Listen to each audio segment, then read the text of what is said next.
Commissioner Hamilton?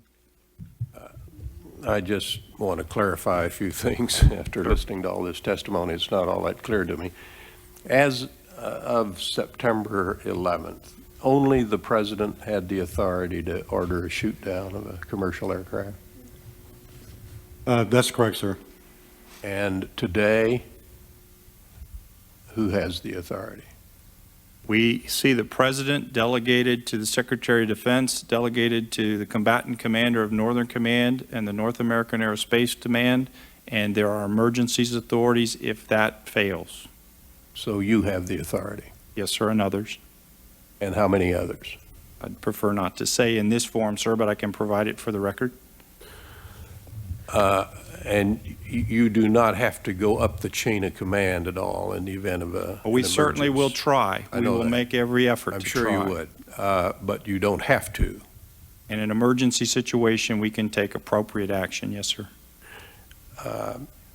Now, one of the things that's curious to me, General Arnold, you said that you did not learn of the presidential order until after the United 93 had already crashed. That was about a little after 10 o'clock in the morning.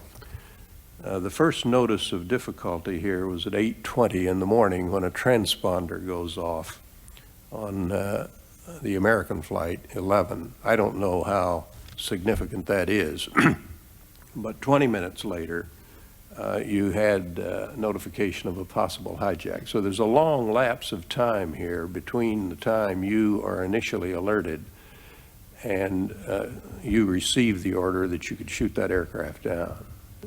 Am I right about that? That's correct. In your timeline, why don't you put in there when you were notified?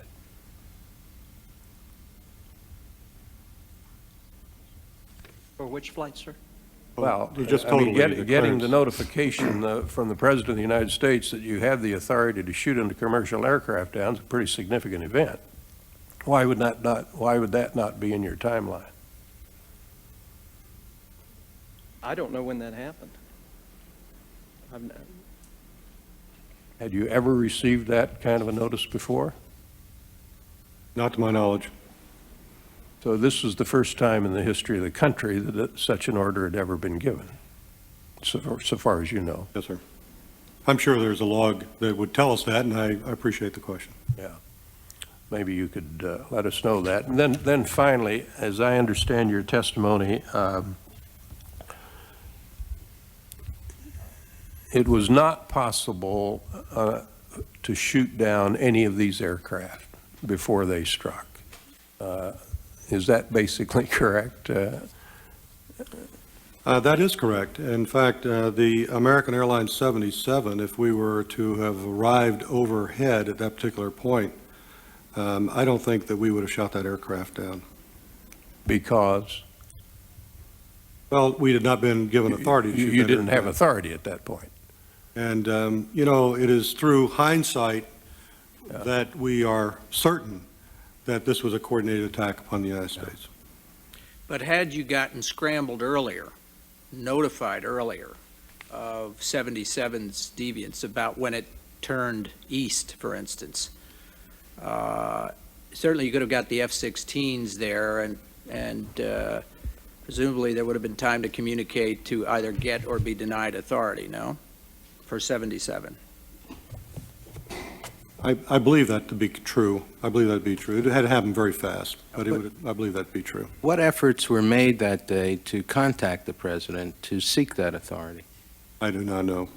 Who would have been in the chain of command seeking authority from the president with whom anyone at NORAD was communicating with?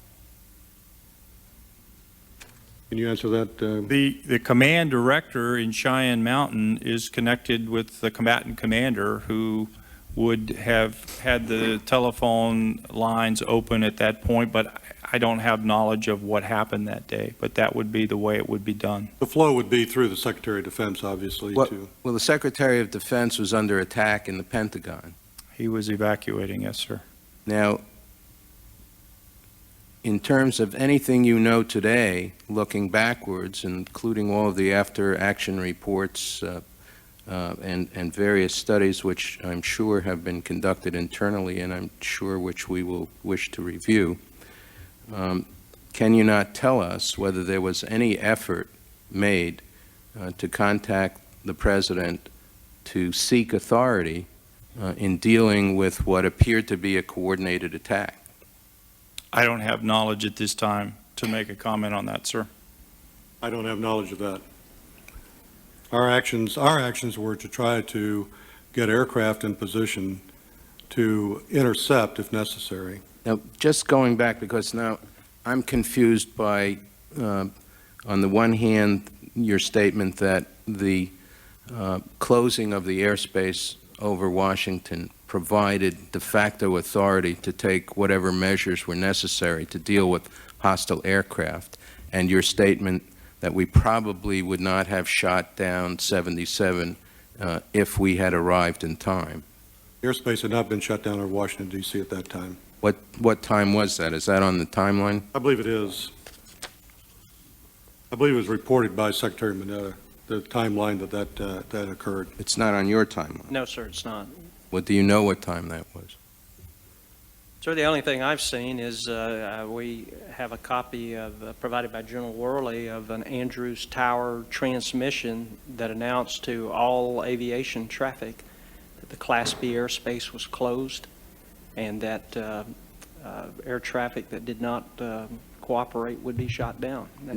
What the time was that, Colonel Scott? Sir, we'd have to go to the tower logs. We can get that for you. The tower log would show us what time that transmission was made, but I don't know what time it was made. And on whose order was that directive given, that any plane in this sector would be shot down? Unknown to me, sir.